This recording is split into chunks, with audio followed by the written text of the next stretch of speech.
de pão o homem viverá, mas de toda palavra que procede da boca de Deus.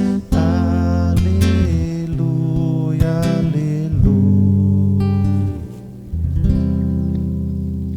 O Senhor esteja convosco. Ele está no meio de nós. Proclamação do Evangelho de Jesus Cristo segundo Lucas. Glória a vós, Senhor. Quando se completaram os dias para a purificação da mãe e do filho, conforme a lei de Moisés, Maria e José levaram Jesus a Jerusalém, a fim de apresentá-lo ao Senhor.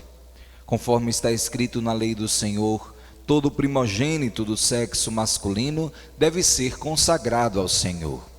Foram também oferecer o sacrifício, um par de rola ou 2 pombinhos, como está ordenado na lei do Senhor. Em Jerusalém havia um homem chamado Simeão, o qual era justo e piedoso, e esperava a consolação do povo de Israel. O Espírito Santo estava com ele, e lhe havia anunciado que não morreria antes de ver o Messias que vem do Senhor. Movido pelo Espírito, Simeão veio ao templo. Quando os pais trouxeram o menino Jesus para cumprir o que a lei ordenava, Simeão tomou o menino nos braços e bendisse a Deus. Agora, Senhor, conforme a tua promessa, podes deixar teu servo partir em paz, porque os meus olhos viram a tua salvação, que preparastes diante de todos os povos, luz para iluminar as nações e glória do teu povo Israel. O pai e a mãe de Jesus estavam admirados com o que diziam a respeito dele. Simeão os abençoou e disse a Maria, a mãe de Jesus: este menino vai ser causa tanto de queda como de reerguimento para muitos em Israel. Ele será um sinal de contradição. Assim serão revelados os pensamentos de muitos corações. Quanto a ti, uma espada te transpassará a alma. Havia também uma profetisa chamada Ana, filha de Fanuel da tribo de Aser.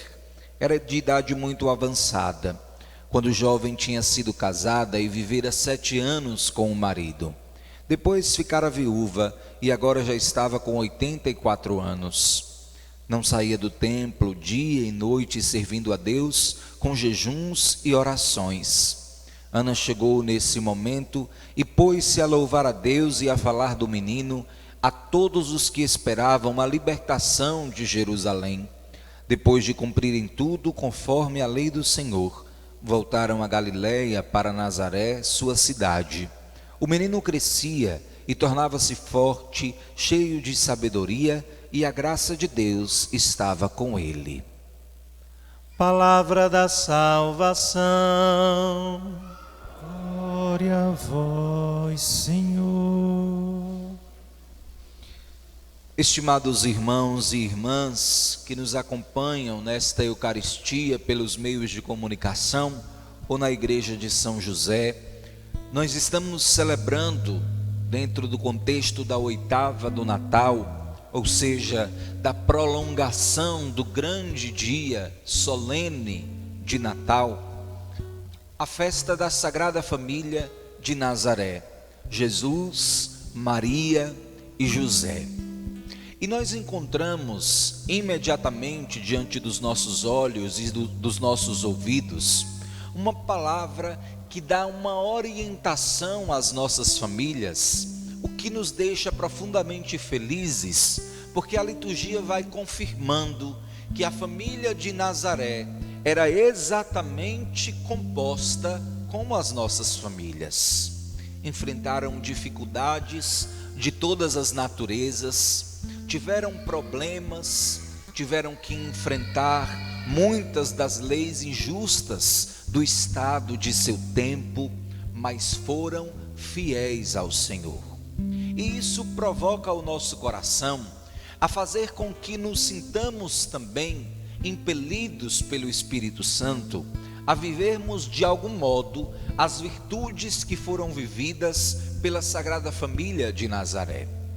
Meus irmãos, se havia da parte de Maria e de José um temor tão grande a Deus, que fazia com que, mesmo que não houvesse uma obrigação legítima, uma vez que eram pais do Messias, cumprissem a lei de Moisés para serem fiéis à sua religião, nós também experimentamos da parte do Senhor o mesmo convite, a que sejamos, dentro do contexto da nossa família, fiéis à religião e à lei do Senhor, tal como fez Maria e José. O tempo inteiro me chama a atenção o fato de que Deus, mesmo fazendo-se homem e estando na condição humana, não deixou de ser Deus, não deixou a sua soberania enquanto tal, não deixou de ser aquele que é, e ainda assim se submeteu a diversas situações para oferecer ao mundo de seu tempo, reverberando até o nosso, as orientações de como bem viver. Nós encontramos um mundo que procura respostas o tempo inteiro para diversas realidades. Se nós olharmos, por exemplo, dentro do campo da psicologia, existem as mais diversas propostas que oferecem uma tentativa de responder às necessidades do homem nos seus sentidos mais particulares. Como deve se portar o pai, como deve se portar a mãe, como interpretar a personalidade dos filhos. E nós vamos buscando essas respostas em muitos lugares, porque, afinal de contas, ninguém quer ter uma família desestruturada. Talvez as circunstâncias do tempo e da história faz com que nós a tenhamos, mas todos nós, quando sonhamos em constituir uma família, a queremos enraizada de maneira sólida naquilo que é bom, naquilo que é belo, naquilo que é verdadeiro. Pois bem, talvez esteja na hora de nós procurarmos uma resposta que vem da parte de Deus. A liturgia de hoje é riquíssima em nos dizer e apresentar como se deve posicionar cada membro da família. Nós não temos condições, evidentemente, de elencar e refletir cada virtude que está posta, mas vamos a algumas mais importantes que saltam ao nosso coração dos textos. Primeiro, algo comum que nós encontramos nos sagrados textos da liturgia de hoje, um direcionamento aos pais. Particularmente, vou começar por esta ordem, aos homens. A palavra diz que com relação às suas mulheres, devem eles amá-las como Cristo amou a igreja. Ora, eu não consigo imaginar em que sentido dizem que as Sagradas Escrituras é machista, quando nós encontramos dentro deste pequeno versículo uma obrigatoriedade, uma verdadeira autoridade da parte de Deus, que diz aos homens que eles precisam amar as suas esposas, tal como Cristo amou a sua igreja. Primeiro ponto, o amor, nos disse a segunda leitura, é o vínculo mais perfeito, é o vínculo da perfeição, da unidade. Só consegue alcançar a nobreza deste sentimento, desta decisão, desta realidade que é a caridade, que é o amor, aquele que conhece a Jesus Cristo, porque Deus é amor. Deus está pedindo, portanto, aos homens que eles tenham em si os mesmos atributos do Eterno para servirem as suas esposas. E então, que tomamos por referência o amor de Cristo pela igreja.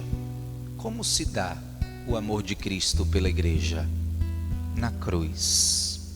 Homens, amai a vossa família, a ponto de oferecer por vossa esposa o sangue, se preciso for, tal como Cristo ofereceu pela sua igreja.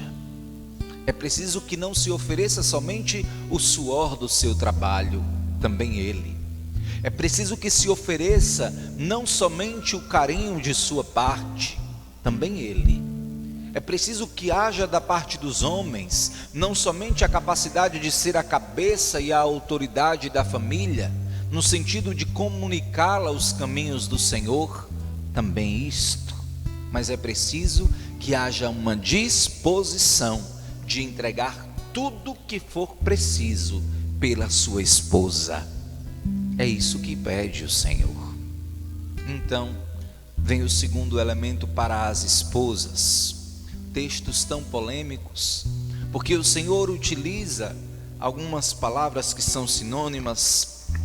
O texto que nós ouvimos hoje diz: esposas, sede solícitas para com os vossos maridos. Quando aquela palavra litúrgica que está sendo usada é solícita, algumas mulheres até engolem, mas quando a palavra usada é submissa, há uma reação imediata. Igreja machista, Bíblia machista. Por que é que as mulheres têm que ser submissas aos homens? Por que é que a mulher precisa se posicionar nesta colocação diante do seu esposo? E então que nós precisamos, meus irmãos, ter em mente duas coisas indispensáveis para a leitura desse texto. A primeira delas é que a obrigação dos homens em oferecer-se às suas esposas num amor perfeito, tal como o de Cristo, é uma obrigação muito mais pesada do que ser submisso, seja lá qual for a compreensão de submissão. Nesse sentido, as mulheres estão sim num lugar privilegiado, porque afinal de contas está posto sobre os homens uma mesma realidade que foi posta sobre Cristo: amar a sua igreja até o fim e a preço de sangue, o que é muito mais difícil do que ser submisso, repito, seja qual for a compreensão da palavra submissão. Entretanto, e apesar disso, a palavra submissão dentro do contexto da Sagrada Escritura significa estar sob a missão, estar junto na missão, estar disposta a colaborar com a missão do esposo. E qual é a grande missão do esposo, que deve amar a sua família como Cristo amou a sua igreja? A da santificação. A sabedoria e a delicadeza feminina é capaz de harmonizar a casa no sentido de santificá-la. É preciso que também as mulheres entendam a compreensão e a profundidade deste texto. Não se deem, nesse sentido, ao luxo de oferecer ao demônio algumas possibilidades que tornam a vida da família extremamente difícil. A murmuração, a reclamação, que muitas vezes é constante, a dificuldade de compreensão, a dificuldade em assumir muitas realidades junto com o esposo. Se nós não formos capazes de absorver essa palavra e tornarmos o nosso ministério de harmonizar o nosso lar, estando junto com o nosso esposo na missão de santificar, a nossa família há de fracassar. Se ao contrário, nós formos obedientes à palavra de Deus, amarmos as nossas esposas como Cristo amou a sua igreja, estarmos com os nossos esposos solícitas, mulheres, harmonizando o nosso lar com a sabedoria que é própria da feminilidade, nós santificaremos a nós e aos nossos filhos e obteremos deles o respeito que a palavra de Deus exige de cada um. Aqueles que são filhos, portanto, uma exigência de respeito e obediência. Aquele que é o chefe da missão, aquela que está com ele na missão de santificar, e nós, que nos submetemos a ambos, para permitirmos que o Senhor nos santifique. Mas, Padre, minha mãe é muito difícil, o meu pai é muito difícil. Nós temos uma relação muito conflituosa dentro dos nossos lares. Pois bem, isso não é uma novidade, você não é a primeira família. Mas somente a obediência e o respeito se apresentam como um caminho de perfeição, ainda que seja doído. Ainda que isso vá contra as nossas ideias, contra aquilo que nós defendemos. Não é, meus irmãos, essa a nossa relação com o Senhor? Obedecer a Deus somente quando concordamos com os seus desígnios, ou obedecer a Deus em tudo, apesar de não compreendermos os seus mandamentos? Nós, quando éramos crianças, ficávamos birrentos quando os nossos pais não nos ofereciam aquilo que nós não queríamos. Ficávamos birrentos quando éramos castigados, quando recebíamos uma boa palmada e que falta ela faz. Ficávamos birrentos quando éramos castigados por desobedecer. E hoje nós compreendemos, é evidente, tirando os excessos, toda a razão que motivava os nossos pais. Era amor. Mesmo quando erravam, era amor. Mesmo quando desajeitados, era amor. Há exceções, é evidente que há. Mas hoje, nós não queremos nos deixar guiar pelas exceções. Nós queremos nos deixar guiar pelo grande modelo que é a família de Nazaré. As exceções, elas existem e são próprias da existência imperfeita humana. Olhemos para aqueles que são mais perfeitos do que nós. Jesus, como modelo de filho obediente. Maria, como modelo obediente, humilde, virtuoso mais do que qualquer outra criatura. José, homem justo, que abraçou a missão que era do Pai para fazer de Jesus Cristo um Messias da descendência de Davi. Que a Sagrada Família de Nazaré ajude o nosso povo, sobretudo aquelas famílias que estão esquecidas, desestruturadas por causa do sistema, para que tenham condições de reestruturar-se não somente desde o ponto de vista social, mas sobretudo pela força do amor que o Espírito Santo é capaz de derramar em todos os corações que, abertos à sua graça, se dispuserem a ouvir a palavra e executá-la na própria vida. Amém.